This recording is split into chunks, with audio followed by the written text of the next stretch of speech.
그냥 녹화를 좀 하고 진행할게요, 여러분들. 예, 반갑습니다. 어서 오시고요. 예, 소령님 어서 오시고요. 하여튼간에 예.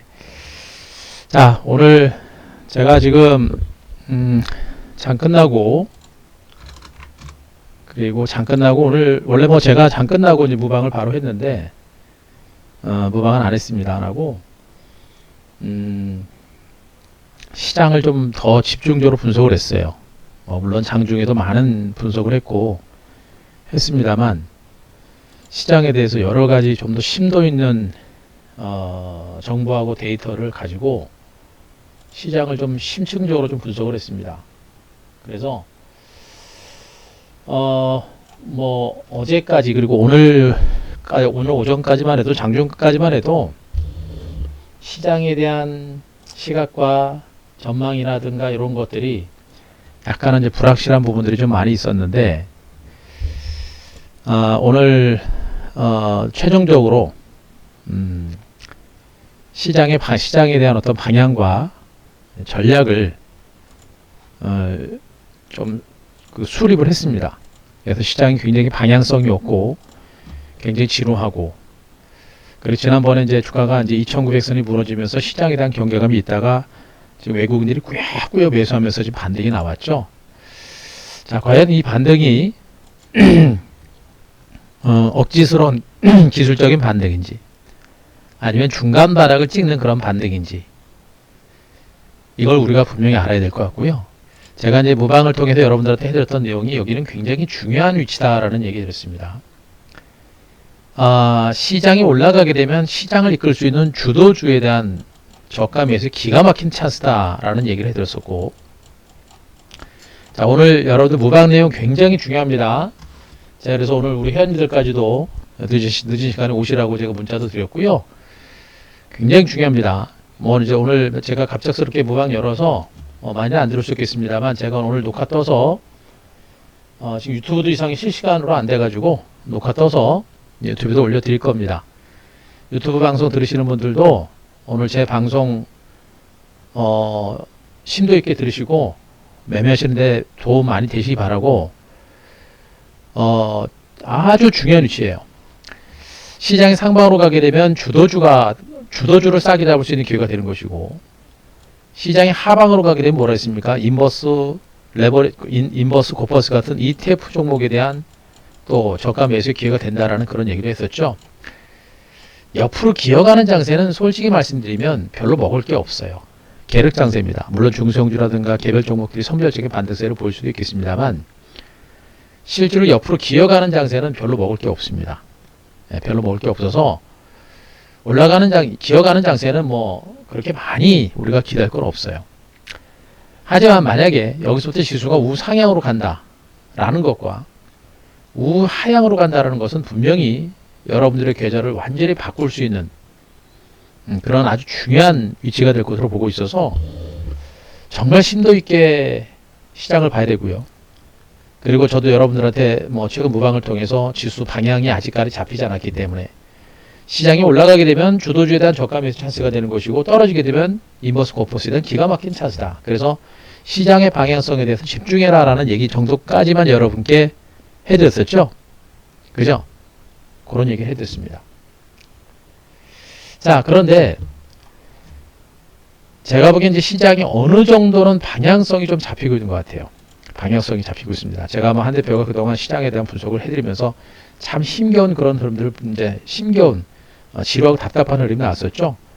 굉장히 중요한 구간이에요. 방향성이 없다 보니까 매매하기 굉장히 어렵고, 최근에 요거 올랐는데 요걸 가지고 지금 많이 올랐느니 이런 분들이 계세요. 자, 아무리 주식을 몰라도 이 정도 오른 거 가지고 주가가 뭐 엄청나게 많이 올랐느니, 뭐 지수는 올랐는데 뭐 내 거는 못 가느니, 먹은 거 없습니다. 여러분들 절대 조급하지 마시고 요거 올란 거 가지고 너무 크게 보지 마세요. 지금 이거는 지수가 이제 제자리 정도까지 올라오는 것이고, 이 정도 올라간다고 여러분들의 계좌가 바뀌지 않습니다. 이 정도 올라간 거 가지고 너무 뭐 놓쳤느니, 뭐 지수는 올라가는데 뭐 내 거는 못 가느니, 올라가는 게 뭐가 있습니까? 최근에 대형주들 많이 빠진 거 조금 올라간 거 말고는 없어요. 조바심 내지 마세요. 중요한 건 지금이에요. 지금부터. 지금 요만큼 올라간다고 계좌가 바뀌는 게 아닙니다. 이렇게 올라가야 바뀌는 거고 이만큼 떨어져야 바뀌는 거예요. 지금이 진짜 중요한 겁니다. 늦은 게 아니란 얘기예요. 오늘 제가 늦은 시간에 무방을 여는 거는 그만큼 지금 위치가 중요합니다. 남들보다 한 발 더 빨리 한 발 더 집중적으로 대응을 하는 게 너무나 중요하기 때문에 제가 오늘 무방을 열은 거고요. 자, 늦은 시간에 무방을 열은 만큼 핵심적인 포인트들만 여러분들한테 좀 분석을 드릴 거예요. 오늘 저녁 방송에 제가 늦게라도 무방을 열어서 시장에 대해서 무슨 얘기를 하는지 꼭 들으시고 그 내용에 따라서 여러분들이 지금부터 주목을 해야 될 종목군들과 섹터에 대해서 제가 설명을 드릴 겁니다. 아시겠죠? 여러분들이 주목해야 될 종목군들과 섹터에 대해서 제가 설명을 드릴 거예요. 그러면 그런 부분들을 참고하시고 여러분들이 시장의 큰 방향을 잡고 움직이시는 게 좋을 것 같습니다. 제가 이제 결론부터 말씀드리면요. 자, 우리 회원님들도 제가 오늘 뭐 장중 방송에서는 뭐 결론까지도 말씀 못 드렸는데 제가 회원님들도 좀 편하게 들으시라고 오늘 뭐 문자 드렸고 결론까지 못 해드렸는데 오늘 결론 내드리겠습니다. 최근에 이제 지수가 미미하게 올랐죠. 2900선이 무너지는 흐름이 나오면서 시장이 무너질 것처럼 급락이 나왔다가 갑작스럽게 외국인들이 선물 시장에서 5일 동안 매수가 계속 들어오면서 코스피 지수가 5일 올랐습니다. 시장이 무너질 것처럼 무너지는 듯 하다가 결국엔 외국인들이 급작스럽게 매수하면서 반등을 이끌어내고 있는데 반등폭은 굉장히 미약해요. 그래서 이 반등이 단순한 기술적 반등인지 그리고 외국인들이 내일 모레 있을 선물로서 동시 만기를 대비해서 일시적으로 매수하는 것인지 여러 가지 가능성을 열어놓고 시장에 대해서 분석을 했는데 결론을 똑부러지게 못 냈습니다. 제가. 그런데 장 끝나고 나서 시장에 대한 분석들을 굉장히 많이 하면서 판단한 것은 뭐냐면 제가 그런 얘기를 해드렸을 겁니다. 뭐 무방에서도 말씀드렸고 우리 회원님들한테도 말씀드렸었죠. 외국인 투자가들은 절대 시장을 땡기지 않아요. 단기적으로 바닥권에서 일시적으로 집중적으로 매집을 하는 경우는 있어도 시장이 많이 올라가고 있는 상태에서 공격적으로 배팅해가지고 막 시세를 땡기지 않습니다. 다만 바닥권에서 많이 빠진 상태에서 바닥권에서 유망 종목군들, 저평가된 종목들을 매집하는 그런 매매 형태는 분명히 단행을 합니다. 최근에 그랬죠. 일부 대형주들을 중심으로 해서 외국인 투자가들이 일부 유망 종목에 대한 대형주에 대한 저가 매집을 좀 단행을 하고 있다라는 얘기가 됐었고 제가 코스피 시장의 대형주들 중에 저평가된 종목이 너무나 많다라고 제가 여러분께 말씀드렸었죠. 바로 그거예요. 외국인 투자가들이 최근 5일 동안 선물 시장을 중심으로 매집을 단행을 했고요. 그러면서도 이건 외국인 수급동입니다. 외국인 투자가들이 선물 시장을 중심으로 매수를 하면서도 오늘은 막판에 순매도로 돌아섰습니다. 선물 순매도로 돌았습니다. 막판에. 그러면서도 코스피 대형주를 중심으로 한 매집이 꾸준하게 진행이 돼요. 코스피 대형주를 중심으로. 그 규모가 그렇게 크지 않고 강도 높게 유입되고 있지 않아서 과연 외국인들이 지속적으로 매수할 수 있을 것인가 라는 것에 대한 의구심을 가졌는데 어쨌든 간에 규모는 적더라도 꾸준하게 매집이 진행이 됩니다.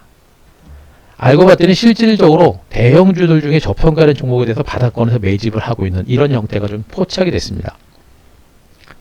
그러면 단순하게 많이 빠진 대형주를 중심으로 많이 빠졌기 때문에 저가 매수를 한 것인지 아니면 얘네들이 올라갈 수 있는 가능성이 있기 때문에 매수를 한 것인지는 우리가 봐야 되겠죠.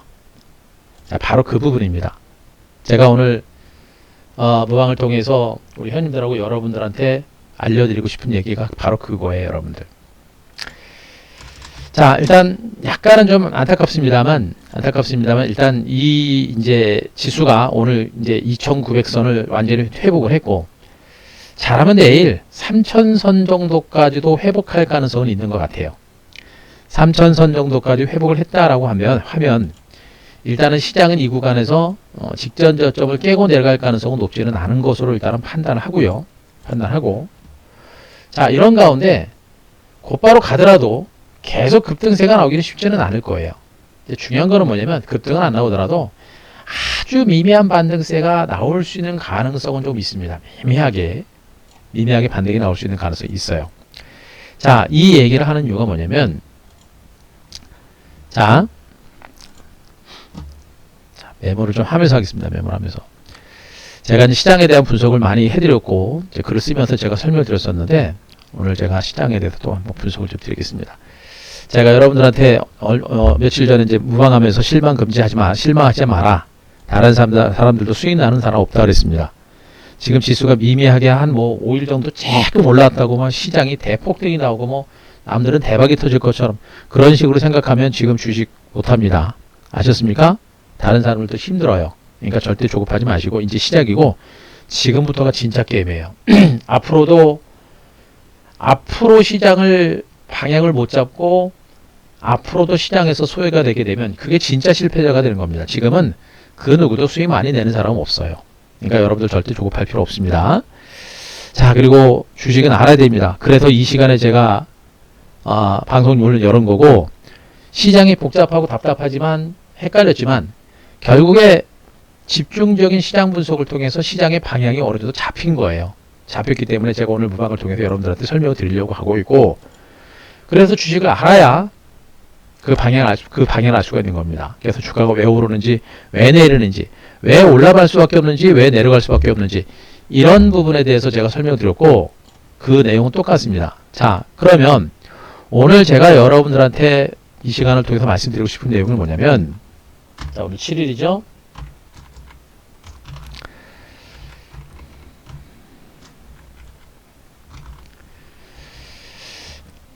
최근 한국 증시를 짓눌렀었던 변수가 굉장히 많았습니다. 굉장히 많았었어요. 잘 보세요, 여러분들. 최근 한국 증시를 짓눌렀었던 원인 중에 하나가 표면적으로는 오미크론입니다. 그러죠? 오미크론입니다. 코로나. 예. 자, 코로나 변종. 오미크론이 1차적인 변수로 등장을 했었고요.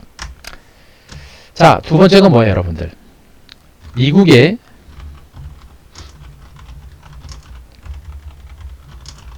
금리 인상 가능성입니다. 그죠? 자, 금리 인상 가능성도 뭐예요? 인플레 우려감. 이런 것들이 시장에서 악재로 작용을 했고 시장을 계속해서 진두드는 그런 변수로 작용을 했습니다. 그리고 또 한 가지는 여기다 뭡니까? 지금 중국의 경기 진출 우려감이 있죠? 예. 이거는 또 헝다그룹 사태.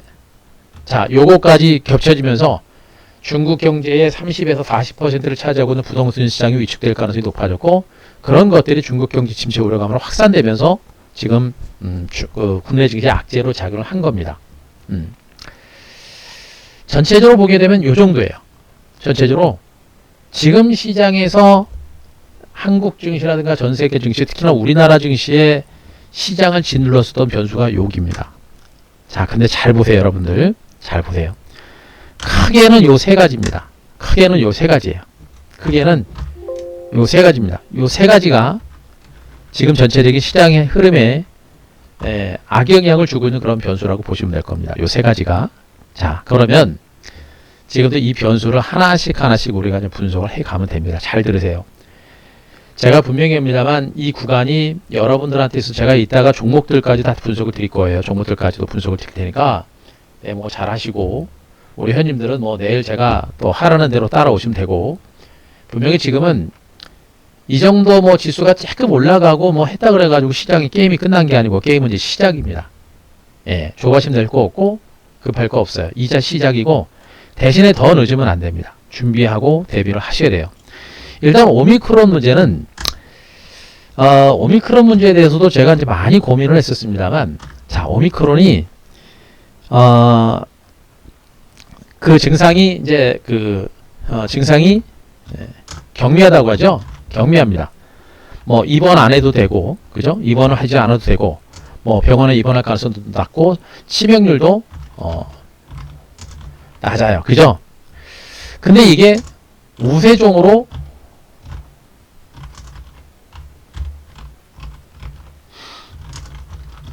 자리 잡을 가능성이 높죠? 증상도 경미하고 치명률도 낮고 그러면서 우세종으로 자리 잡을 가능성이 높은데, 자 이제 뭐 코로나가 워낙에 많이 등장을 하고 워낙에 장기화되다 보니까 이거보다도 이제 오미크론보다 더 강한 코로나가 나오는 거 아니야라는 그런 경계감을 가질 수밖에 없는 거예요. 사람이라는 게 학습 효과라는 게 있기 때문에. 근데 제가 보기에는 지금 여기에서 그 이상은 넘어가지 말자고요, 여러분들. 오미크론보다 더 강한 어떤 뭐 변종이 또 나타날 수 있겠습니다만, 지금 인류는 2년의 기간 동안 이제 코로나하고 싸워왔습니다. 새로운 변이가 나타나도 그렇게 뭐 당황하거나 그러지는 않을 거예요. 변이가 나타나도 이제 살아가야 됩니다. 이제 놀랄 것도 없어요. 그죠? 새로운 변이가 나타나면 인류가 포기하지는 않을까 그런 걱정도 많이 합니다만, 이제는 맞서 싸워야 되는 그런 상황까지 온 것 같아요. 그죠? 그리고 말 그대로 오미크론이 크리스마스 인류의 선물이 될 수 있을 것이다라는 그런 얘기들도 나오고 있죠. 자, 이런 걸 감안하게 되면 오미크론은 자, 더 이상 큰 악재는 못 될 것으로 일단 판단합니다. 예. 물론 오미크론이 계속해서 확산되고 있는 상태이고 우리나라도 계속해서 전국적으로 퍼져나가고 있는 그런 상황이어서 방역당국이 긴장을 하고 있고 비상에 걸린 상태이긴 합니다만, 공기를 통해서 전파하고 있는 것을 감안하게 되면 뭐 전국적으로 전 세계적으로 확산될 수 있는 가능성은 매우 높은 것으로 보여집니다. 다만 지금 치명률이 낮다는 측면을 보게 되면 우리가 너무 민감하게 볼 만한 단계는 좀 아니지 않느냐라는 판단이고, 다만 이게 어떤 그 본격적인 경제 재개라든가 이런 것으로까지 확산될 가능성은 높지는 않아요. 분명히 글로벌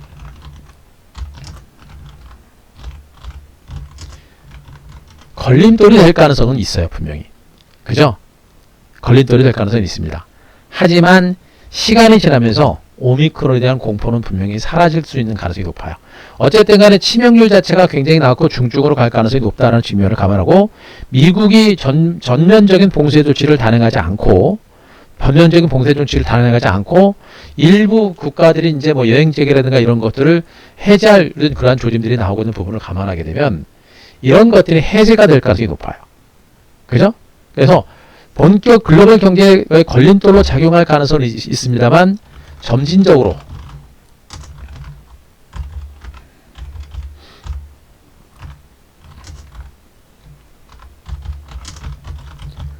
자, 규제가 해제될 수 있는 그런 가능성이 높습니다.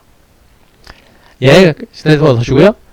자, 그렇게 해서 해제가 될 수 있는 가능성이 높아요. 근데 여기서 우리가 한 가지 더 알아야 될 게 뭐냐면, 지금 글로벌 공급망이 코로나로 인해서 말레이시아라든가 베트남이라든가 뭐 이런 동남아 국가들, 그러니까 국제 공급망 속에서 물류 체인과 내지는 부품 공급망이 있어서 부품을 생산하는 중간 업체들이 중간 국가인 베트남이라든가 이런 나라들이 지금 코로나 때문에 셧다운에 들어간 나라가 많단 말이에요. 그런 나라들 때문에 인플레가 지금 높아진 상태거든요. 인플레 우려감이 커진 것이거든요. 자, 그런데 오미크론이 우세종으로 전환하면서 증상 자체가 경미하게 끝난다라고 한다면, 글로벌적인 공급망도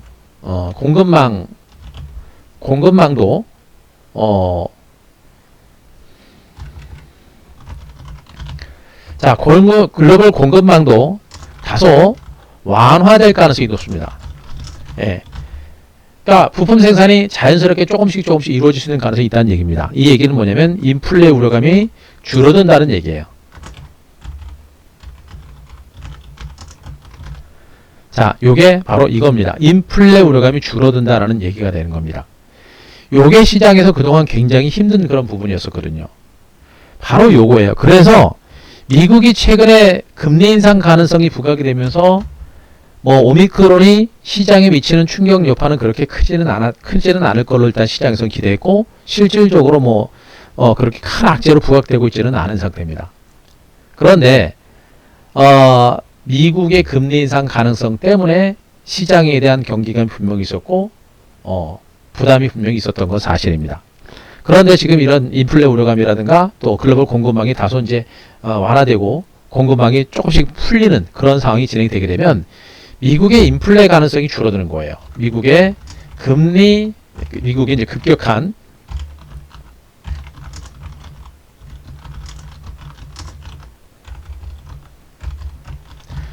줄어드는 겁니다. 요거예요. 파월 의장이 미국의 금리 인상을 아주 공격적으로 얘기를 하고 있는 그런 상태이기 때문에 저는 미국이 이제 뭐 우리 회원님들한테 말씀드렸고 여러분들한테도 말씀드렸듯이 내년 저는 빠르면 한 1분기 안에 금리 인상할 가능성이 높다고 보고 있거든요.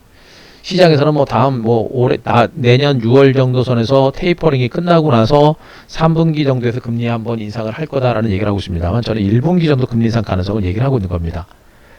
자, 급격한 금리 인상 가능성이 있는 것이죠. 그리고 실질적으로 금리를 1분기 인상할 가능성은 좀 있는 것 같아요. 근데 금리를 인상한다고 그래가지고 미국 경제라든가 미국 증시 대폭락을 이끌 정도로 그렇게 공격적으로 할 가능성은 일단 높지는 않아요. 높지는 않습니다. 그죠? 하지만 금리 인상은 공격적이진 않지만 꾸준하게 진행될 수 있어요. 그래서 최소한 미국 증시의 급등 가능성은 높지 않습니다. 하지만 폭락 가능성도 높지 않아요. 그래서 이 부분에 대해서도 우리가 너무 무시할 필요는 없습니다. 제가 여러분들한테 말씀드렸었죠. 다우지수하고 나스닥 지수를 중심으로 봤을 때 다우지수는 1차적으로 지금 현재 34,000선, 나스닥 지수는 33,000선 최후. 여기가 깨지기 전까지는 미국 증시를 너무 무서워하지 말자는 얘기고, 나스닥 지수는 14,500선, 최후 14,000선. 여기를 깨고 내려가는 급락장세가 나오기 전까지는 미국 증시는 너무 무서워하지 말자. 이런 얘기 했었죠. 지금도 그 시각에는 변함이 없는 상태입니다. 그래서 저 정도만 지켜주면 국내 증시가 그렇게 큰 충격을 받을 가능성은 높지는 않아요. 그리고 마지막으로 중요한 게 요겁니다. 요 부분을 여러분들하고 또 저하고 요 부분을 우리가 좀 많이 놓쳤어요. 중국입니다.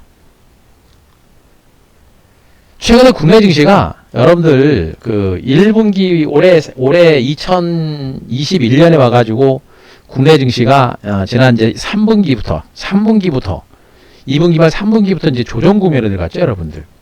미국 증시는 신고가를 경신하고 강세를 계속해서 이어가고 있는데 한국 증시가 상대적으로 굉장히 부진한 흐름들을 보여왔습니다. 한국 증시가 저렇게 이제 조정 국면에 들어가면서 이런 조정 국면에 들어가면서 그동안 많이 오른됐다는 경기감 정도로 일단 예상을 했고, 그렇죠? 그렇게 분석을 했었고, 실질적으로 시장에서도 국내 증시가 이렇게 뭐 미국 증시가 올라가고 있는데도 불구하고 국내 증시가 계속해서 진이기면서 떨어지고 있는 부분에 대해서 명확하게 분석을 해놓은 데가 없었습니다. 근데 시간이 지나고 보니까 이게 바로 중국 때문이었어요. 중국 때문에. 자, 아시다시피 중국 헝다구로 문제가 이제 불거져 나왔었고요.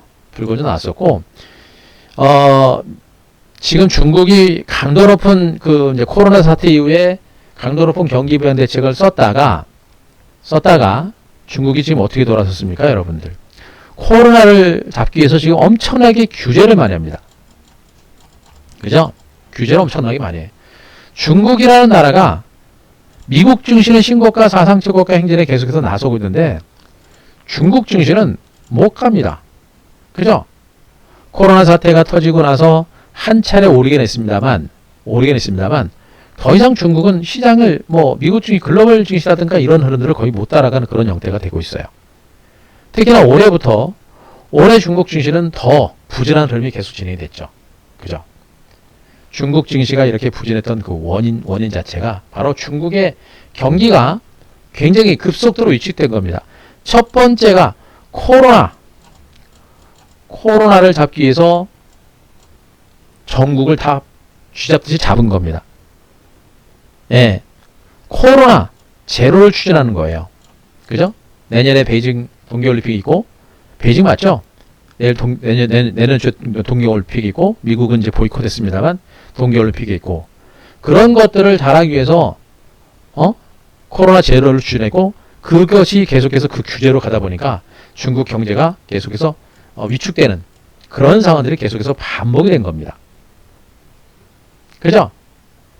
여기다가 지금 시진핑이 뭘 하고 있습니까?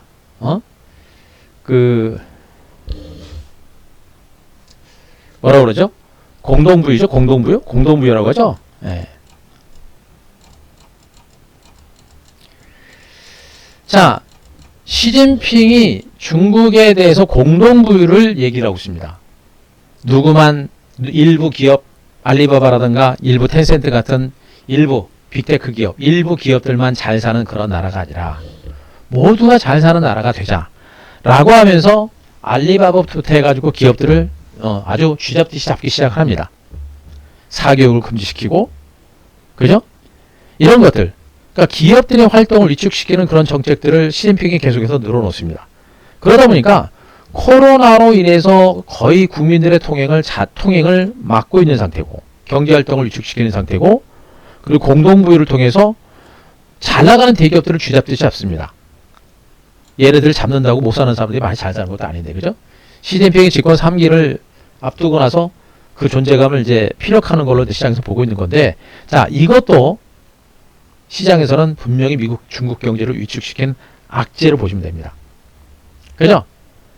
여기다가 코로나를 잡고 있는데 오미크론이 또 터집니다. 중국 당국은 더 위축될 수밖에 없는 그런 상황이 계속해서 반복이 되고 있는 거예요, 여러분들. 그죠? 자, 또 한 가지는 이제 뭡니까? 세 번째는 뭐예요? 이제 헝다그룹이 나옵니다. 공동부유 때문에 중국의 부동산 시장이 워낙에 강세를 계속해서 이어가다 보니까 잘 사는 사람들은 잘 살지만 또 잘 사는 가운데 집값은 천정부지로 올라갑니다. 그러다 보니까 집 없는 국민들은 너무나 많아지고 집 없는 국민들이 소외감을 느끼죠. 그런 것들을 중심으로 시진핑이 집권을 누르기 위해서 공동부유를 얘기한 거고, 그러다 보니까 이 기존의 대기업들을 또 부동산 시장을 규제를 시킵니다. 그러다 보니까 헝다그룹이 파산에 들어가는 그런 형태가 되고 있죠, 여러분들. 실질적으로 완벽하게 파산할지는 봐야겠습니다만, 제가 보기엔 이제 헝다는 디폴트에 들어간 것으로 보시면 되고요. 헝다의 파산 때문에 지금 미국, 중국 경제는 이제 GDP, 그러니까 건설 사업 부분이 부동산이 이제 GDP가 30% 정도 된다고 하죠. 30에서 40% 된다고 합니다. 그러니까 건설 시장이 자체가 무너지게 되면 중국 경제 자체가 무너진다라고 보셔도 되는 거예요. 그죠? 예. 바로 이겁니다. 이런 것들이 시장에서 굉장히 큰 악재가 된 거예요. 그래서 중국 증시가 계속해서 부진했던 것이고, 중국 경제가 부진하다 보니까 파이낸셜 타임즈에서는 뭐라고 하냐면 중국이 무너지고 있다. 앞으로 중국은 무너진다. 이런 얘기가 나옵니다. 그리고 중국도 출산율이 너무 낮아요. 출산율이 1.2명인가요? 적어도 이제 현재 인구를 유지하려면 2명 정도까지 낳아야 되는데 출산율이 1.2명 정도밖에 안 돼서 앞으로 한 2040년 정도가 되면 중국 인구는 한 7억 명 정도로 줄어든다는 그런 기사가 본 거 있는데, 자, 이런 것들이 지금 전체적으로 중국 경기를 갉아먹고 있는 겁니다. 아시죠? 한국은 수출해서 먹고 사는 나라고, 그리고 중국은 우리나라 최대 수출 대상국입니다. 그 다음에 미국이에요. 그 다음에 미국입니다. 그죠?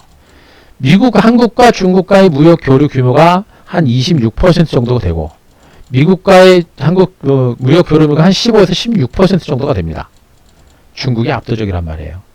그동안 한국 증시가 부진했던 것은, 미국 증시가 올라갔어도 한국 증시가 부진했던 것은 바로 중국의 경제 지표가 급격하게 떨어지고, 이러한 악재들 때문에 국내 증시가 부진했던 그런 상태였던 겁니다. 이거 굉장히 중요합니다. 이걸 알아야 지금 이 시장이 어떤지를 분명히 알 수 있는 것이고, 이걸 알아야 우리가 시장을 대처할 수가 있습니다. 그러니까 제가 얘기했죠. 주식은 최근까지 시장은 지수가 2,900선 깼다가 갑자기 외국인 매수로 인해서 시장이 은근하게 올라오고 있는데, 이게 일시적인 반등이고 외국인들이 우리 투자자들을 속이는 그런 매매인지를 우리가 파악을 해야 되는 겁니다.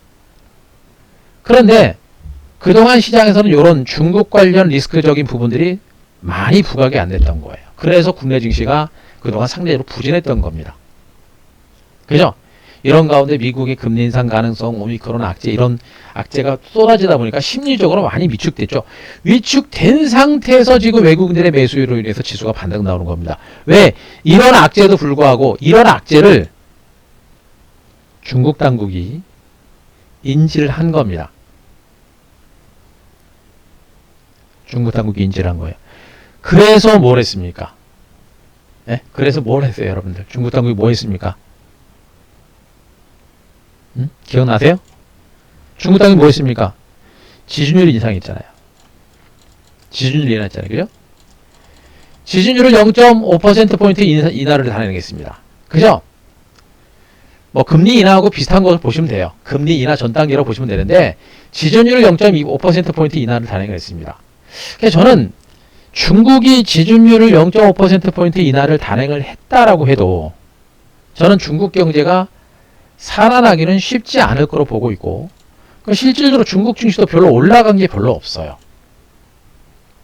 자, 그런데 시장에서 기대하고 있는 것은 뭐냐? 시장에서 기대하고 있는 건 뭐냐면 지준율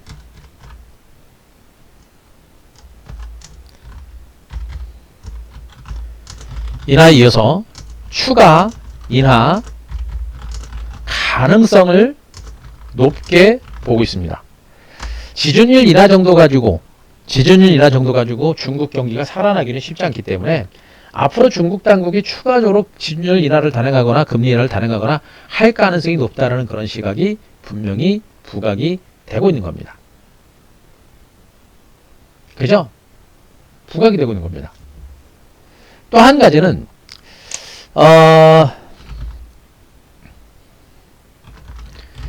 공동부유라는 그 방침 때문에 중국 당국이 경기 부양을 강하게 하거나 내지는 부동산 시장을 규제를 확 풀거나 부동산 시장을 부양하거나 하지 않을 걸로 저는 일단 생각을 좀 했었어요. 시진핑이 지금 집권 3기를 노리고 있는 상태고 3기에 들어가는 건 기정사실이긴 합니다만 공동부유라는 그런 거를 노리고 있는 상태에서 과연 부동산 경기를 살릴까라는 것을 경계를 했었는데 역시 중국 당국에서는 자, 부동산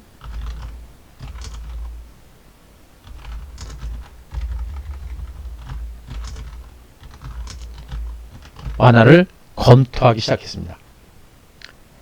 지금 부동산 시장 규제로 완화하지 않으면 헝다그룹 파산과 더불어서 중국 GDP의 부동산 시장이 차지하는 비중이 30에서 40%이기 때문에 연쇄 파산 가능성이 굉장히 높다고 합니다. 헝다그룹과 관련된 기업들과 인원수들만 수백만, 수천만 명, 예? 엄청나다고 하고요. 기업들도 그렇고 규모도 엄청납니다. 뭐 우리나라 기업들이 뭐 상상할 수 있는 그런 규모가 아니에요. 그렇기 때문에 부동산 시장에 대한 규제를 완화를 검토하고 있고 완화할 가능성이 매우 높은 것으로 일단은 보고 있습니다. 그죠? 요거예요. 요겁니다.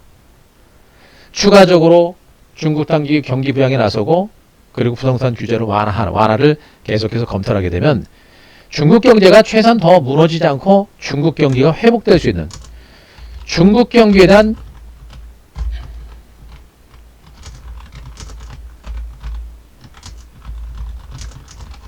살아날 수가 있습니다. 우리가 주목해야 될 부분들이 바로 요겁니다. 현재 중국의 부동산 경기 침체가 계속 진행이 되면서 중국은 그런 경기 부양 대책을 쓸 수 있는 가능성이 매우 높은 거예요. 자, 마지막으로 지금 오미크론이죠. 지금 중국도 오미크론과 관련돼서 지금 시장을 하고 있는데, 자, 과연 중국이 이 대대적인 셧다운을 언제쯤 풀 것인가? 중국 경제가 위축이 되고 있는 이런 상태이기 때문에 오미크론이 실질적으로 치명률 자체가 굉장히 낮아지는 게 확인이 되고 내지는 좀 더 확실한 치료제라든가 백신이라든가 이런 것들이 좀 더 나오게 되면 오미크론과 관련된 그런 규제라든가 셧다운 자체를 조금씩 해제할 가능성이 높고 내년 2월 정도 이제 그 중국의 동계올림픽이 있었죠? 동계올림픽을 기점으로 해서 그런 규제도 해소될 수 있는 그런 가능성이 좀 있지 않을까라는 그런 생각도 해볼 수가 있을 것 같습니다. 바로 그런 부분들이죠. 이런 부분들 때문에 시장이 일단은 최소한 대세 하락에 대한 우려감은 일단 줄어들었다라고 보시면 돼요. 코스피 지수가 2900선이 무너지는 그런 흐름이 나오고 나서 자, 제가 이제 제일 집중해서 봤던 부분이 그겁니다. 2900선을 깨고 내려가면서 실질적으로 공포감이 상당히 컸었는데 정확하게 그 시점을 중심으로 해서 중국의 경기 부양 대책이라든가 규제 완화라든가 이런 부분들이 부각이 된 거예요. 그런 것들을 바탕으로 해서 주가 지수가 올랐고 실질적으로 지수가 올라갈 때 어느 쪽 종목들이 올라가냐면 코스닥이 간 게 아니고요. 중국의 경기 회복과 경기 회복과 그리고 경기 부양에 대한 기대감을 가지게 되면 어디가 수혜주가 됩니까? 전통적인 굴뚝주가 가치주가 수혜주가 되겠죠, 여러분들. 중국 경기와 연동해 가지고 이미 올랐다가 많이 빠진 종목들이 어디입니까? 철강주들. 그죠? 철강주들이 많이 오르긴 안 했습니다만 야금야금 지금 반등이 나오는 이런 형태가 되고 있는 거고요. 그죠? 자, 그리고 여기다가 화학주들. 많이 오르진 않았습니다. 화학주들도 야금야금 미미하게 반등이 시도가 되는 걸 여러분들이 보실 겁니다. 그죠? 코스피 지수가 5일 동안 올라갈 때 대부분이 코스피 대형주들이 올라갔어요. 물론 코스닥 종목들도 일부 반도체 시장 위주라든가 이런 종목들이 좀 올라가긴 했습니다만 실질적으로 코스피 시장의 반등폭이 조금 더 크고 코스닥 대비 코스피의 반등이 상대적으로 좀 크게 나온 부분들을 보게 되면 시장의 매기가 거래소 코스피 대형주 쪽으로 매기가 이동했다는 게 확인될 겁니다. 삼성전자 하이닉스는 이미 반도체 디램이 디램 가격이 내년 정도 상반기에는 회복될 거다라는 그런 기대감이 있기 때문에 벌써 올라가고 있는 것이고요. 그죠? 효성그룹주들, 효성TNC, 효성첨단소재도 모두 동반해서 반등이 시도가 된 겁니다. 벌써. 바로 요겁니다. 그래서 지금은요. 일단 중국 미국의 금리 인상 가능성 때문에 시장 자체가 팡팡 터지거나 그럴 가능성은 저는 높지는 않다고 봐요. 하지만 최소한 이제 다시 중국의 경기 부양책과 또 중국의 규제 완화 가능성 그리고 중국 경기가 살아날 때 그 수혜는 우리나라가 제일 많이 받아요. 그래서 미국 증시가 최소한 여기서 폭락하지 않고 하방 경직이 나올 때 미국 증시가 이제 오늘 나스닥 선물도 지금 다시 올라오고 있는데 미국 증시 다우지수 제가 얘기했습니다. 다우지수 1차 34,000선, 2차 최후 33,000선. 여기가 깨지기 전까지는 그냥 미국 증시는 그냥 등락 나오더라도 신경을 안 쓰는 게 좋을 것 같아요. 아시겠죠? 최후 다우지수가 33,000선을 무너뜨리는 약세가 나오게 되면 그때는 시장 분위기는 굉장히 많이 바뀔 겁니다. 그때는 또다시 인버스라든가 고퍼스라든가 이런 상품이 필요할 수도 있습니다. 예, 그럴 수 있는데 일단 지금은 미국 증시 자체가 급등 가능성은 높지는 않고요. 그렇다고 대대적인 폭락 가능성도 일단은 지금은 그렇게 높지는 않은 거로 보여집니다. 이런 가운데 중국이 경기 부양에 나서게 되면 우리나라는 그에 따른 수혜주로 부각이 될 수혜 국가이기 때문에 그러면서 종목군들의 반등이 나올 수 있는 가능성이 높아요. 그래서 결론은 일단은 지금은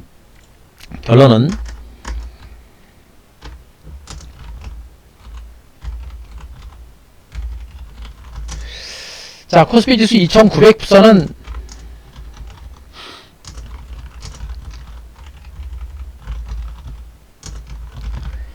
지대될 가능성이 높아졌습니다. 이 부분은 좀 아쉬운 부분이에요. 지금 본격적인 대사하락으로 가지 않고 2900선이 지가 될 가능성이 높다라고 하는 부분들은 좀 아쉽습니다. 아쉬운데 아쉬울 필요 없어요. 물론 아쉽죠. 아쉬울 필요 없습니다. 왜 그러냐면 시장의 방향을 잡았다라는 것과 안정됐다라는 것과 중요한 건 뭐냐면 앞으로 시장을 이끌어갈 수 있는 유망 종목과 주도주가 부각될 가능성이 크기 때문이에요. 여러분들이 지금까지는 아무리 지수가 최근 5일 동안 미미하게 올랐어도 대형주 가지고 있는 분들만 약간 손실을 만회하는 정도지 여러분들 계좌 불어난 사람 거의 없을 겁니다. 지금까지 5일 동안 미미하게 지수 반등한 건 아무것도 아니란 얘기예요. 중요한 거는 지금부터입니다. 지금 여기서 시장이 죽지 않고 방향성을 가지고 움직이는 종목이 있다는 얘기예요. 시장에 죽지 않고 방향성을 가지고 움직이는 종목이 있기 때문에 그 종목들을 절대 놓치면 안 돼요. 코스피 지수 2900은 지지될 가능성이 높고요. 이런 가운데 급격한 상승은 아니더라도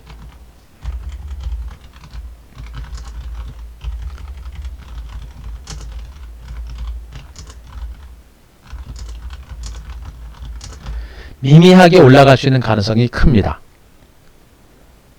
미국 증시는 기대하고요. 그죠? 자, 여기서부터 더 중요한 건 뭡니까? 방금 제가 여러분들한테 얘기한 건 뭐예요? 일단 미국도 미국이지만 중국 경기 회복에 대한 기대감이 커지고 있는 상태이기 때문에 중국 관련 수혜주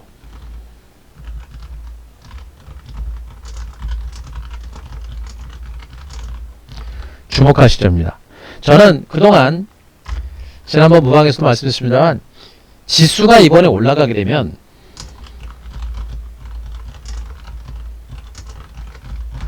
라는 얘기를 좀 말씀드렸어요. 지수가 만약에 미미하게 올라가게 되면 대형주 쪽에 대해서 기회가 올 것이다. 이미 말씀드렸었죠?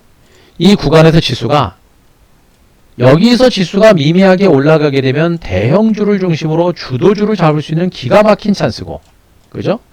여기를 중심으로 주도를 잡을 수 있는 찬스고, 만약에 시장이 꺾이게 되면 인버스, 굿버스를 중심으로 매수할 수 있는 또 한 번의 기회가 됩니다. 옆으로 지리하게 횡보세가 나오면 종목장세가 나오고 있습니다만 종목장세는 지금으로서는 별로 먹을 게 없어요. 근데 지금 상태가 하방에 대한 우려감이 조금 사라진 상태에서 미미하게 반등할 수 있는 가능성이 높아진 겁니다. 그거 어떻게 돼요? 시장을 이끌어갈 수 있는 주도주라든가 유망 종목, 그 수혜주들을 이제 우리가 공략을 하거나 그런 종목에 대해서 주목할 필요가 있다라고 보는 겁니다. 그래서 저는요, 중국 경기 부양 대책에 대한 가능성과 중국의 경기 부양 가능성을 열어놓고 이제 그들 종목에 대해서 주목할 필요가 있을 것 같습니다. 그래서 현재 지수는 미미하게 올랐는데 내일 지수가 또다시 3,000선을 곧바로 회복할지는 봐야 될 것 같고, 또 올라가게 되면 기관 외국인들이 또 한번 물량을 털어낼 겁니다. 외국인들 오늘 선물시장 보시게 되면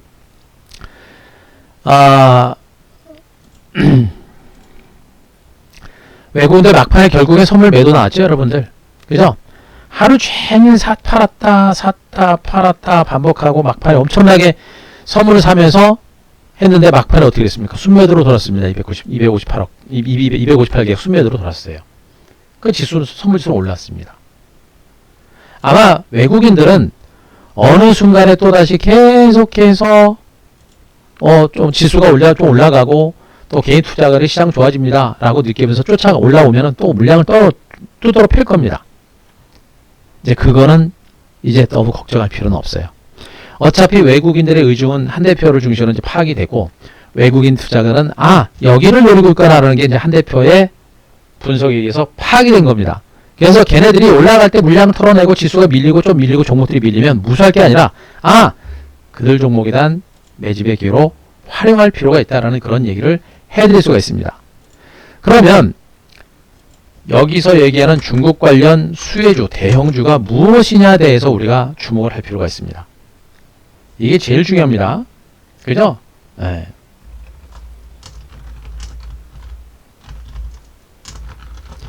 자, 수혜주가 뭐냐? 첨단 기술주들도 있습니다만, 전통적인 굴뚝주가 대표적인 종목들이 될 겁니다. 자, 우선적으로 일단은 건설주. 지금 중국의 건설 경기 부양 대책 규제 완화한다, 부동산 규제 완화한다고 그죠, 여러분들? 건설주가 대표적인 수혜주가 될 거고요. 두 번째가 여러분들 주목할 게 뭐냐면 증권주.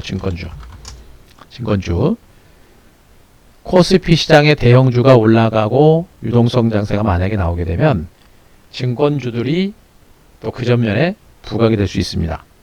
자, 그럴 수 있는데 그것도 일단 참고만 하세요. 증권주는 일단 참고만 하시고 이거 나중에 말씀드릴게요. 건설주가 일단 중국 경기 부양에 대한 최대 수혜주 될 거고요. 그 다음에 뭡니까? 철강이죠. 철강입니다. 부동산 시장 규제 완화하게 되면 철강에 대한 수요는 늘어날 수밖에 없는 거예요. 그죠? 철강에 대한. 예 양반님 어서 쉬고요. 그래요. 어서 쉬고요. 자, 시장이 많이 어려워서 제가 오늘 늦은 시간에 무방 열었습니다. 무방 드시고 화이팅 하세요. 예.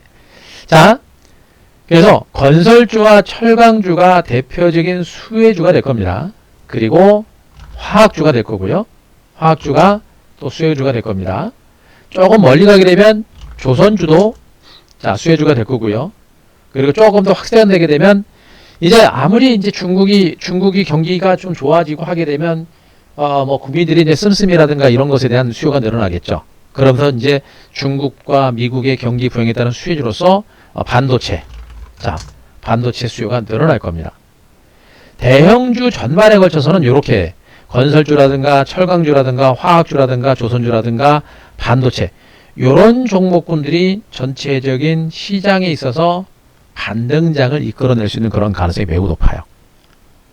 반도체는 이미 이제 뭐 삼성전자, 하이닉스인지 아시니까 아시겠습니다만 우리가 이제 좀 주목할 게 이런 건설주라든가 철강주, 화학주 이런 종목에 대해서 집중을 하실 필요가 있어요. 특히나 이 철강주들하고요, 화학주는 진짜 그동안 3분기 실적이 워낙에 좋아가지고 퍼가 지금 3배, 4배 정도밖에 안 될 정도로 주가가 너무나도 저평가를 했습니다. 물론 이미 그런 실적 호전을 바탕으로 해서 이미 주가가 이미 오른 상태이긴 한데 그래도 너무 저평가를 했습니다. 이 저평가된 종목들이 앞으로 경기가 좋아진다고 한다면, 업황이 좋아진다고 하면 어떻게 돼요? 이 저평가된 종목들은 업황이 좋아진다고 하면 주가는 갈 수밖에 없는 겁니다. 철강주도 같은 경우는 지금 주가가 완전히 대바닥을 치는 거고 정말 많이 대바닥을 친 거고 많이 빠진 거예요. 화학주들도 마찬가지입니다. 지금 금호석유 같은 종목들이 바로 퍼가 이제 3배 정도밖에 안 되는 굉장히 저평가된 종목인데 얘도 지금 저점 나왔죠, 여러분들. 그죠? 저점 나왔고 얘도 그렇게 정말 실적 호전을 바탕으로 주가가 올라갔음에도 불구하고 퍼 3배에 불과한 종목이 지금 30만원까지 간 부분들은 제가 보기엔 실적은 별로 많이 반영 안 된 거예요. 중국 증시, 중국 경기 위축 이런 것들 때문에 얘네들이 좀 많이 밀린 겁니다. 그래서 지금은 이 너무나 좋고 저평가된 종목이 중국이라는 나라 때문에 매집할 수 있는 찬스가 무엇으로 보시면 됩니다. 제가 오늘 무방 엄청나게 중요하다고 했습니다. 내일 우리 회원님들은 제가 하라는 대로 하시면 되고 여러분들은 이 시장이 얼마나 중요한 변화의 변곡점에 와 있는지를 분명히 느끼셔야 돼요. 최근의 시장의 흐름들을 제가 분석을 드리면서 오늘 이 말씀드렸던 내용들은 거의 없었습니다. 중국 얘기가 별로 없었었죠. 예, 중국이라는 중요한 변수를 놓치고 있었던 겁니다. 놓치고 있었고 실질적으로도 시장에서도 많이 놓쳤던 부분이에요. 놓쳤던 부분입니다. 그 놓쳤던 부분에서 시장이 이제 조금씩 안정이 되고 그죠? 안정이 되고 회복되는 모습인데 이게 일시적인 현상인지 아니면 왜 이런 건지 그 원인이 파악이 안 된 겁니다. 그러나 이제 원인이 파악되고 원인이 파악이 됐기 때문에 최소한 하방에 대한 우려감이 분명히 사라졌고 어느 정도 사라졌고 물론 변수가 없는 건 아니에요. 계속 얘기합니다만 오미크론 이후에 새로운 변수가 나올 수도 있고요. 또 오미크론이 워낙에 빠른 속도로 확산되다 보니까 그것 때문에 규제가 더 이어지고 인플레 우려감이 또 이어질 수 있습니다. 미국은 제가 보기엔 분명히 금리 인상해요. 또 내년 초에 우리나라 금통위에서 금리 인상합니다. 내년 초까지는 굉장히 살아오는 판이에요. 그래서 시장 자체가 급격하게 올라가지 않습니다. 하지만 지수는 못 가더라도 이런 중국 경기 회복과 중국 경기 부양에 따라서 수혜주들이 상대적으로 저평가된 부분으로 회복하는, 해소하는 그런 반등이 나올 수 있는 가능성이 매우 높아지는 거예요. 그 수혜주가 여기가 되는 겁니다. 그래서 이들 종목에 대해서 우리가 주목을 할 필요가 있습니다. 물론 중소형주들 중에서도 자 위드코로나 위드코로나 아직 포기하면 안 됩니다. 얘네들은 위드코로나 아직 볼 거고요.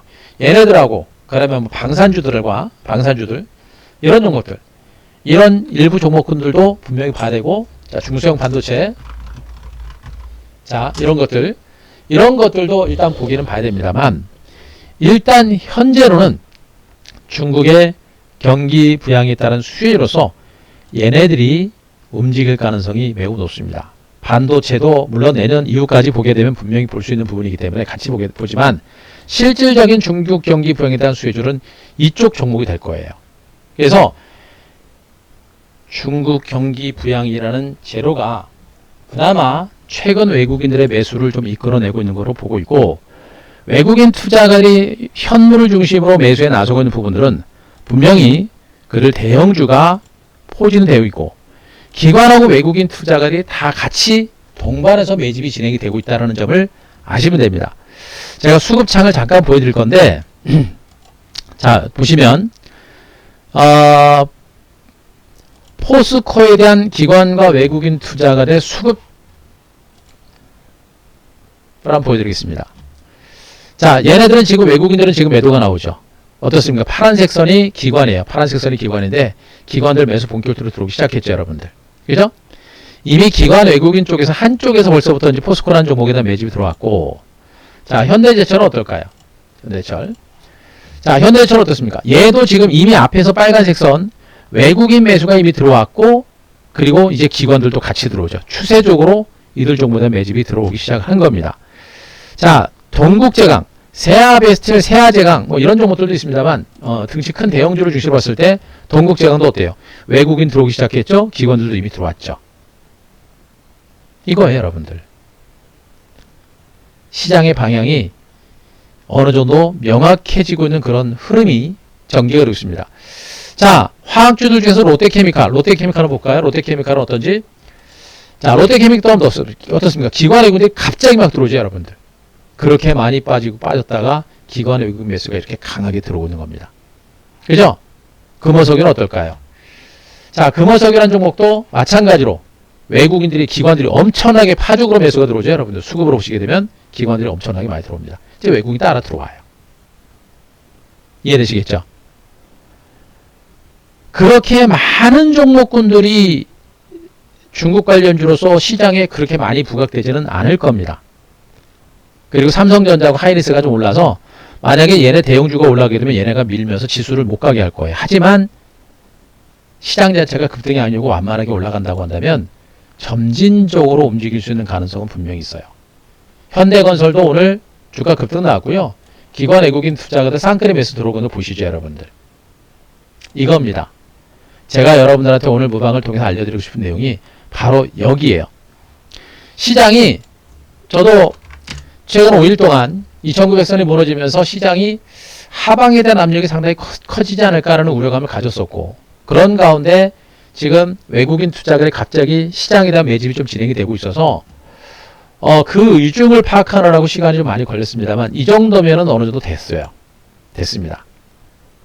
그러나 분명히 얘기합니다. 지수 팡팡 터지지 않아요. 팡팡 터지지 않습니다. 지수가 팡팡 터지는 그런 장세가 되지 않을 거고요. 오미크론 변수 너무 무시하면 안 됩니다. 여러분 생각을 해보세요. 오미크론이 중증으로 갈 가능성은 높지 않다고 합니다만 전파력이 엄청납니다. 공기 중으로 퍼진다고 하죠. 독감 정도라고 우스워할 게 아니라 우스워하면 안 됩니다. 말 그대로 전 국민이 다 독감에 걸리면 그건 말이 안 되는 거예요, 여러분들. 근데 오미크론 치료제도 없고 저런 식으로 빠른 속도로 감염이 되게 되면 이거 분명히 시장에서는 부담이 될 수 있는 겁니다.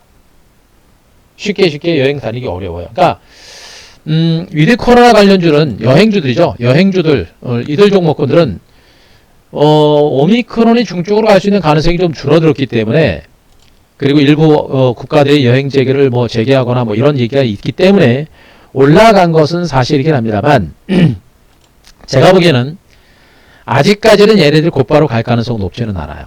그래서 다시 한번 중간 바닥을 다져가는 그런 과정이 나올 거고, 그 중간 바닥 정도를 다져가는 그런 과정이 나오게 되면 그때부터는 한 번 정도는 보셔야 되고, 제가 보기엔 올해 연말보다는 내년 초 그 정도가 되면 위드 코로나 관련주는 또 한 번의 바닥을 다지면서 그때 마지막 기회가 올 겁니다. 여러분들 이 여행주들하고요, 카지노 관련주들하고 그 다음에 항공주들은 반드시 보셔야 돼요. 시간은 걸리더라도 지금 당장 추격 매수까지 할 필요 없겠습니다만 앞으로 눌림이 나오거나 할 때는 반드시 보셔야 됩니다. 한 대표도 볼 거고 우리 현주들도 분명히 볼 거예요. 그러니까 일단은 지금은 아니고 추격 매수하거나 하면 안 돼요. 오미크론 지금 우리나라부터 해가지고 전 세계적으로 확산 속도가 엄청나게 빠릅니다. 예, 결코 무시하면 안 돼요. 치명률이 낮다고 걸립니까? 안 됩니다. 그죠? 이런 걸 분명히 하셔야 되고, 그런 걸 감안하게 되면 지금 여행주라든가 얘는 쫓아가면 안 되고, 제가 보기엔 올해 연말과 내년 초에 바닥을 다시 한번 확인할 겁니다. 그 정도 선에서는 보셔야 돼요. 그 전까지는 뭘 봐야 돼요? 그 전까지는 뭘 봐야 됩니까? 예, 중국 관련주들, 중국의 경기 부양에 따른 수혜주들에 대한 관심들을 좀 더 높여가는 그런 전략이 필요하다라는 얘기를 여러분들한테 말씀드리는 거예요. 그래서 건설주, 현대건설, GS건설, 이런 건설 좋고요. 조선주들도 분명히 수혜의 폭은 그렇게 크지는 않을 것으로 예상됩니다만 조선주들도 보셔야 되고, 자, 효성그룹 벌써 올랐고요. 화학주들도 봅니다. 롯데케미칼, 금호석유, 하나솔루션, 롯데정밀화, KG케미칼 이런 것들, 철강주, 포스코, 현대차, 동국제가 이런 것들 보시면 돼요.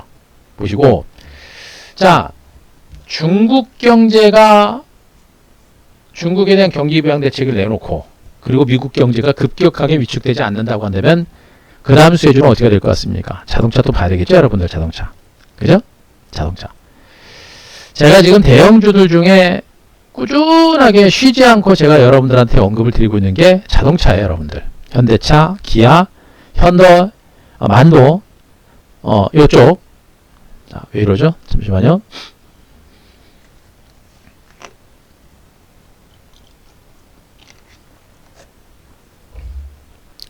제가 조금 이따 종목 다시 한번 정리해 드릴게요. 현대차, 기아, 그 다음에 현대오토에버, 만도 정도. 지금 얘네들이 자동차 종목군들 중에서는 제가 여러분들한테 얘네들은 시간을 가지고 보실 종목으로 보고 있습니다. 일단은 낙폭과했던 중국 관련주가 먼저 움직이고 있습니다만, 걔네들이 어느 정도 올라오게 되면 현대차라든가 기아차라든가 현대오토바라든가 만도 같은 이런 대표적인 자동차 관련주들이 너무 저평가된 상태고, 저평가된 것보다도 다른 철강주라든가 이런 거에 비해서 그렇게 저평가된 건 아니죠. 그런데 그래도 실적과 성장 가치가 지속적으로 유지가 되고 있고 경쟁력이 급격하게 부각되고 있는 현대, 기아 같은 종목들은 시장이 조금씩 살아나게 되면 결국엔 갈 수밖에 없는 종목들이 될 겁니다. 그래서 현대, 기아 같은 종목들, 이런 종목들은 시간이 걸리더라도 계속 보셔야 됩니다. 언제 가느냐? 그거는 때가 돼야 되는 것이고, 그 때를 전문가들이라 그래도 그 때를 우리가 알 수 있는 건 아니에요. 부지불식간에 시세가 날 수 있습니다. 그래서 여러분들이 별도 계좌라든가 또 자금 여력이 좀 크신 분들, 이런 분들은 현대, 기아, 현대오토에버, 만도 같은 이런 종목들은 분명히 여러분들이 포기하지 말고 계속 보시면서 반등 포인트를 잡아야 되고, 지금처럼 중간 바닥을 찍을 때, 이렇게 중간 바닥을 찍고 이제 고개 들 때, 이런 구간에서도 계속해서 보실 필요 있습니다. 제가 분명히 입니다만 지금 당장 간다라는 얘기가 아니고요. 지금 당장 갈 수도 있겠죠. 그러나 단기간점이건 중기간적인 관점이건 분명히 중장기로는 기아라든가 현대차라는 종목들, 그 다음에 만도, 현대오토에버. 그러니까 자동차 부품 쪽에서는 현대오토에버, 만도 쪽을 제가 보고 있는 겁니다. 그러니까 요 정도는 여러분들이 분명히 자동차 쪽은 보셔야 된다는 얘기까지 해야 됩니다. 그리고 삼성전자, 하이닉스는 요거 나중에 분석 드릴게요. 나중에 분석 드리겠습니다. 그래서 오늘 제가 여러분들한테 방송을 통해서 언급드리고 있는 부분들은 반도체 나중에 하겠습니다. 자, 일단 건설주, 철강, 화학, 조선 보시고, 그리고 자동차, 현대차,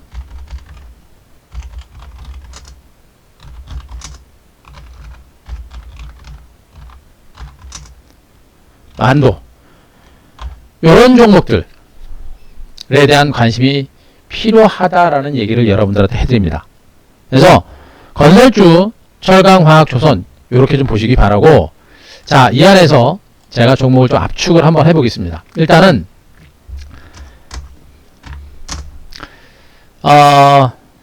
철강주에서는 동국제강을 좀 제가 먼저 말씀드릴게요. 자, 물론 포스코도 좋고 현대철도 좋아요. 현대철도 좋고 좋습니다만, 제가 오늘 동국제강을 여러분들한테 먼저 이 종목에 대해서 먼저 분석을 드리는 이유는 뭐냐면, 일단 이 동국제강은 1차적으로 앞에서 한번 대시세를 터트린 종목이에요. 터트린 종목입니다. 한번 시세를 터트렸던 종목군들은 그 시세가 그냥 끝나는 경우는 많지 않고요. 또 한 가지가 철강준에서 가격이 좀 낮습니다. 상대로 낮아요. 그리고 이 종목도 실적이 너무나 좋습니다. 지금 중국이 일부 부실한 철강 업체들을 규제하고 있고, 이런 것들이 지금 우리나라한테 반사이익으로 오고 있습니다. 반사이익으로 오고 있는 거예요. 자, 이 동국제강의 실적을 보시게 되면 실적 증가 속도가 가파릅니다. 2021년 1분기부터 해가지고 계속 증가세 3분기까지 지금 영업이익하고 당기순이익도 급격하게 늘어나고 있죠, 여러분들. 여기서 조금 감소해도 올해 2004분기 영업이익과 영업이익과 순이익은 뭐 전분기보다 조금 감소하거나 하는 정도지만 여전히 주가는 전체적으로 실적은 이 정도고요. 현재 이런 실적 추이가 앞으로도 당분간 계속 유지가 됩니다. 왜 그러냐면 철강업체들은 지금 이제 요즘에 조선업체들 좋잖아요. LNG 선수주하고 조선주도 좋죠. 조선 후판 가격 인상이 진행됐고 그래도 철강 가격이 조금씩 올라갑니다. 거기다 중국의 경기 부양에 나서게 되면 중국의 이제 건설 경기가 부양이 되게 되면 철근 수요가 늘어나게 되거든요. 대표적인 수혜주가 바로 얘가 되는 거예요. 그러니까 후판이라든가 이런 것들에 대한 수혜주들은 바로 이제 현대해철과 포스코가 될 수 있는 것이고요. 동국제강은 그런 후판과 그 다음에 일부 철강 이런 가격 강세에 따른 수혜주가 되는 겁니다. 그래서 동국제강이라는 종목이 상대적으로 좀 유리할 수 있는 가능성이 있다는 얘기를 하는 것이고 동국제강과 더불어서 세아비스틸 그죠? 그 다음에 잠시만요. 세아제강 이런 것들도 되고 포스코, 현대제철 같은 이런 종목들도 대바닥을 찍고 움직이는 그런 과정들이기 때문에 이런 종목들도 중국 경기 부양에 대한 수혜주로 움직일 수 있습니다. 급격한 상승보다는 점진적인 반등 가능성이 있는 그런 종목들이니까 철강주들은 제가 동국제강 말씀드리고 나머지 철강주들도 같이 한번 주목할 필요가 있다. 이런 얘기 설명해 드리겠습니다. 자, 아셨죠? 자, 그거씩 말씀드리고 마지막으로 하나 더 말씀드리면 화학주 중에 요 금호석유. 자, 금호석유라는 종목이 있어요. 자, 이 금호석유라고 하는 종목도 마찬가지입니다. 이 종목도 이미 앞에서 이제 시세가 났죠. 여러분들 이 종목은 과거에도 어마어마한 시간한 종목이에요. 여러분 합성고무 생산업체 아니에요. 여러분 합성고무. 천연고무 가격은 너무 비싸요. 그리고 전세적으로 경기가 살아나면 살아날수록 합성고무에 대한 수요가 늘어날 수밖에 없는 겁니다. 그죠? 그런데 그 합성고무에 대한 수요가 중국을 중심으로 그렇게 가파르게 나타난 것이고 지금 중국 경기 안 좋다 보니까 지금 밀린 겁니다. 그래서 중국 경기가 어느 정도 회복이 되고 부양 대책이 나오게 되면 이런 금호석유라는 종목 같은 이런 종목군들이 또 한번 수혜주로 부각될 수 있는 가능성이 있겠죠. 추가로 이미 바닥을 친 겁니다. 그리고 여전히 얘도 이 예전 실적이 중요한 게 아니에요.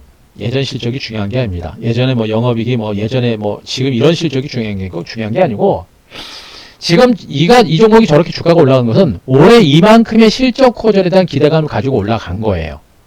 올라간 겁니다. 그런데 앞으로도 이 회사는 이 정도의 실적은 적어도 유지가 될 수 있는 가능성이 커요. 왜? 중국 경기 부양 때문에. 그러면 업황 자체가 살아난다는 얘기고 업황 자체가 살아나게 되면 실적 호전에 대한 기대감이 있는 것이고 현재 퍼가 3배, 4배에 불과한 주가는 절대적으로 저평가된 것이겠죠. 그러면서 이런 종목들이 움직일 수 있는 가능성이 있는 겁니다. 그래서 금호석유를 선두로 해가지고 롯데케미칼 아까 제가 설명드렸었죠. 급격하게 올라오는 거 보세요. 그죠? 금호석유, 롯데케미칼 같은 것들.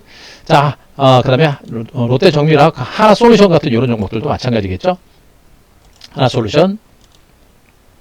자, 이런 것들. 늦지만 저런 것들도 움직일 수 있고 KG케미칼, SKC 이런 종목들 그런 종목들도 같이 움직일 가능성이 높아요. 효성 TNC, 효성 첨단 소재 다 올라오죠, 여러분들. 그만큼 지금 코스피 지수의 완만한 반등은 코스피 대형주 쪽으로 가고 있는 것이고요. 대형주 쪽에서 경기 민감주 쪽으로 또 중국 관련 수혜주 쪽으로 조금씩 움직이고 있는 겁니다. 그래서 여러분들이 오늘까지 참 억지스럽게 외국인들의 매수에 의해서 올라가고 있는 이 반등은 이게 그러니까 저는 지금 이제 내일 모레 있을 이제 선물옵션 동시 만기일 날 그때도 일단 보고 있습니다만 그때도 변동성이 좀 클 겁니다. 그래서 단순한 선물옵션 동시 만기일용 매수일 가능성이 좀 있지 않을까라는 그런 생각도 하고 지금 연말이죠. 이제 연말 증시이기 때문에 외국인들이 이제 공매도 친 종목군들에 대해서 쇼커버링을 좀 하고 있는 것 같아요. 쇼커버링에 의해서 좀 매수가 좀 들어오고 있는 것으로 보고 있는데 그것도 일부는 이제 반영은 됐습니다. 네, 그거보다도 근본적인 이유는 국내 증시가 그동안 먼저 조정을 받았던 이유가 중국 때문이었고 그 조정이 끝난 겁니다. 중국 때문에 나타났던 그 조정이 이제 서서히 마무리 국면에 접어들고 있는 거로 보고 있는 거예요. 그래서 지금 장세가 이 정도로 오늘 2,900선 회복하고 연속 5일 동안 반등이 나선 부분들은 그런 원인이 있었기 때문에 들어온 것이기 때문에 이유 있는 매수인 겁니다. 이유 있는 매수인 거예요. 그래서 부정적으로만 보면 안 돼요. 그래서 코스피 지수 2,900선 최후 2,800선을 깨고 내려가는 그런 약세가 전개가 되기 전까지는 이제는 시장에 대해서 대대적인 폭락이라든가 하락에 대한 어떤 공포에서 약간 벗어나서 이제 제가 보기엔 5일 정도 올랐기 때문에 내일 정도는 조금 물량을 좀 받을 수 있고요. 지금 나스닥 선물지수가 좀 강하죠. 나스닥 선물지수가 지금 1.8%나 올라가고 있는데 아마 나스닥 지수가 만약에 오늘 미국 증시가 오늘 만약에 이제 좀 강세가 나오게 되면 국내 증시가 내일 강세 출발할 거예요. 그러면 강세 출발하게 되면 거기서 매물 많이 받을 겁니다. 매물 받고 약간은 쉬어가는 흐름이 나올 건데 그 매물 받고 쉬어가는 흐름이 나오는 그런 구간부터는 쉬었다가 다시 그런 어떤 중국 관련주라든가 얘네들이 움직일 수 있는 가능성이 있습니다. 그래서 앞서 언급드렸듯이 이제는 시장에 대한 어떤 막연한 하락에 대한 공포는 일단 약간은 이제 많이 줄었으니까 하락에 대한 공포보다는 미미하게 살아날 수 있는 가능성을 보되 절대 급등장이 나오거나 대폭등장이 나오지는 않습니다. 미국 때문에 미국의 금리 인상 가능성하고 우리나라 내년 금리 인상 가능성이 있고요. 여전히 오미크론 변수는 무시를 못합니다. 그래서 지수가 막 올라가지는 않을 거예요. 하지만 하방 경직과 더불어서 미미한 반등 장세가 진행될 수 있기 때문에 중국 관련 수혜주들에 대해서는 우리가 주목할 필요는 있다. 그래서 대표적으로 동국 제가 말씀드렸고 화학주 중에서는 금호 화학을 말씀드렸고 나머지 화학주들 나머지 철강주들도 보시면 되고 건설주는 대표적인 현대건설이죠. 그죠? 네, 조선주들은 현대중공업과 현대미포조선 한국조선해양 이런 종목들이 될 겁니다. 자동차 요거 시간을 가지고 포기하지 말고 봐야 되는 그런 종목이라는 것까지 제가 말씀을 드릴 테니까 그 점을 참고하시고 그동안 이제 무방을 통해서도 또 우리 회원님들 중심으로도 시장이 방향성이라든가 이런 부분에 대해서 굉장히 이유 없고 외국인들의 매수가 또 들어오는 것도 굉장히 이유 없이 들어오는 걸로 그동안 시장을 좀 분석을 해왔고 왜 그런가에 대해서 굉장히 고민을 많이 하고 분석을 많이 했는데 오늘 최종적으로 그 결론을 확인한 겁니다. 그래서 무너진다라기보다는 아주 미미한 반등과 더불어서 이제 중국입니다. 중국 경기 부양에 따른 수혜주들이 당분간 시장 전면을 부상할 수 있으니까 여러분들이 전략적으로 좀 과감하게 움직이시는 게 좋을 것 같아요. 코스닥보다는 코스피 종목 쪽으로 먼저 보자. 그리고 중국 관련주를 중심으로 보자. 그게 건설주, 철강주, 화학주, 조선주 조금 지나고 나면 이제 자동차주도 움직일 거고요. 좀 더 가게 되면 나중에 삼성전자, 하이닉스도 움직일 겁니다. 예. 그렇게 될 수 있는 가능성이 높아요. 그래서 이런 부분들을 중심으로 앞으로 시장을 대가시게 되면 괜찮을 겁니다.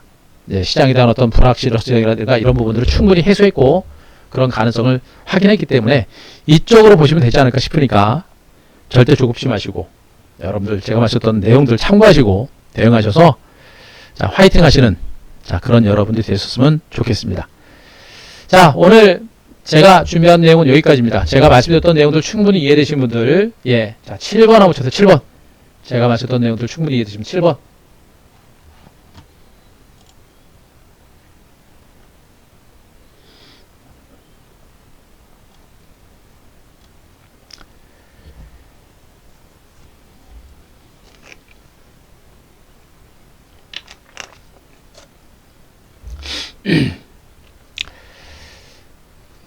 예, 그래요. 고맙습니다. 여러분들 좀 이해되셨죠? 자, 회원님들은 내일 내일도 마찬가지로 제가 이제 움직이는 쪽으로 과감하게 따라오시면 되고요. 시장의 이제 불확실성이라든가 이런 부분들이 좀 어느 정도로 해소가 됐습니다. 완전히 해소된 건 아니에요. 어느 정도로 많이 해소가 됐고 이 정도는 충분히 될 수 있겠다라는 그런 판단을 가지고 여러분들한테 말씀드린 거고 회원님들이야 따라오시면 되고요. 증권주는 지금은 안 되고요. 증권주는 나중에 천천히 따라갈 겁니다. 천천히. 증권주는 나중에 천천히 따라갈 거예요. 그러니까 지금은 여러분들이 증권주까지 볼 만큼 증권주 종목이 너무 많아서 증권주까지 볼 만큼 그렇게 뭐 여유롭지는 않아요. 증권주들도 나중에 시장이 어느 정도 회복이 되느냐가 이제 중요한데, 시장이 좀 회복되는 조짐이 좀 더 강하면 증권주들도 그때는 한번 터질 거예요. 증권주들도. 근데 증권주는 제가 지금 설명 안 드리려고 하는 이유가 뭐냐면, 단순하게 시장이 올라간다고 해가지고 증권주가 뭐 계속 가기는 쉽지는 않을 것 같고요. 저 종목별로 선별적으로 움직일 거예요. 근데 어쨌든 간에 시장이 살아나는 그 정도에 따라서 증권주도 따라갈 수 있는 여러 건 있어요. 얘는 후발주들이기 때문에 나중에 천천히 보셔도 됩니다.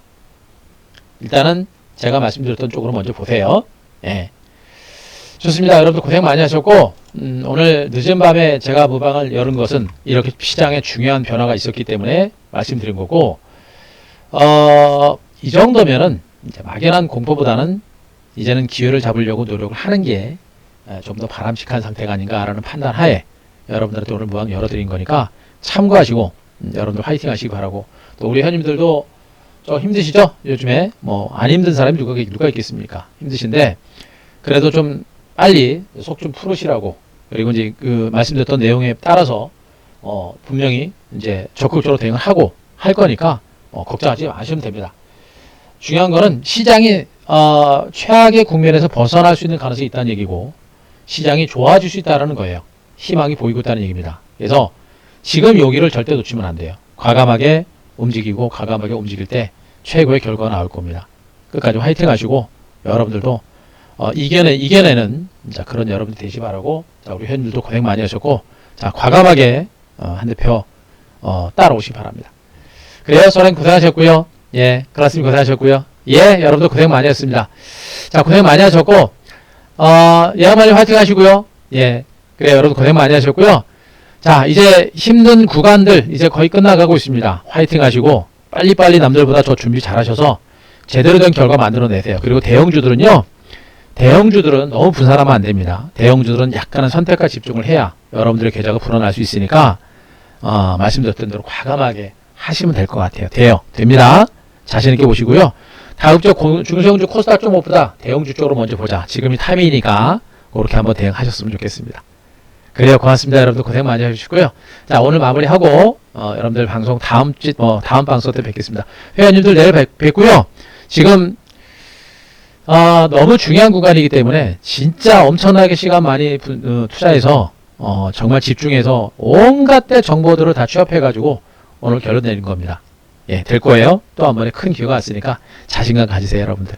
고생하셨습니다. 오늘 마무리하고요. 여러분들 화이팅 하시기 바라고, 회원님들 내일 뵙겠습니다. 여러분들도 자, 좋은 기회 놓치지 마세요. 자, 마무리하겠습니다. 편안한 밤 되시고, 예, 다음 방송 때 뵙겠습니다. 회원님들 내일 뵙겠습니다. 네, 마무리하겠습니다.